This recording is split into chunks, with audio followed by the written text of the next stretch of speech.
Usta dünya peygamberimizin hurmatına жаралганбы дейт. Бул негизи балдар ушундай сөздөр хадиске окшогон сөздөр айтылат, бирок заиф хадистер. Лаула калама халактул афлак деген bir hadis бар, заиф хадис. Кейбир уламалар мавзу деген бул хадисте. Бирок маанасы турус. Маанасы дурус.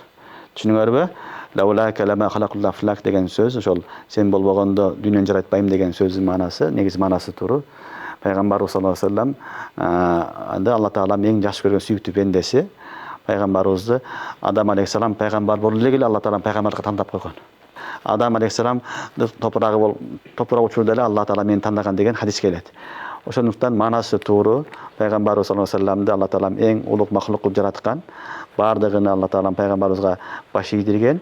Анан ушул турактуу хадистер, заиф, кебирлер мавзу хадистер, бирок маанасы туура. Манасы туура. Дүйнөдөгү эң чоң улук зат пайгамбарыбыз. Ошон үчүн Алла Таала Кур'ан-ы Каримде "Варафа'на лака зикрак" деген. "Варафа'на лака зикрак" дегени сенин зикриңди бийик кылдым деген сөз.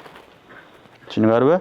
Ошон үчүн ар дайым 5 бак намазга айтылганда "Ашхаду ан ла илаха иллаллах" дегенден кийин "Ашхаду анна Мухаммадар Расулуллах" дейбиз. Дүйнөгө күнүнө балдар 5 маал деген сөз дүйнөнүн бүт баарын кыдырсаңар айланып туруп, ар секундта, ар минутта азан айтылып турат дүйнөдө.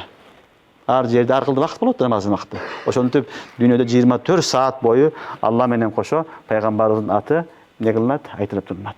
"Варафа'на лака зикрак".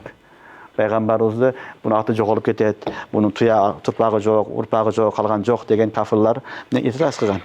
"Хуал абтар" деген. Туурабы, пайгамбарды аптар болуп калды деген сөз айтышкан. Алла Таала "Варафа'на лака зикрак" деген. Ошон үчүн пайгамбарыбыз Аллахтан кийинки эле эң улуу зат.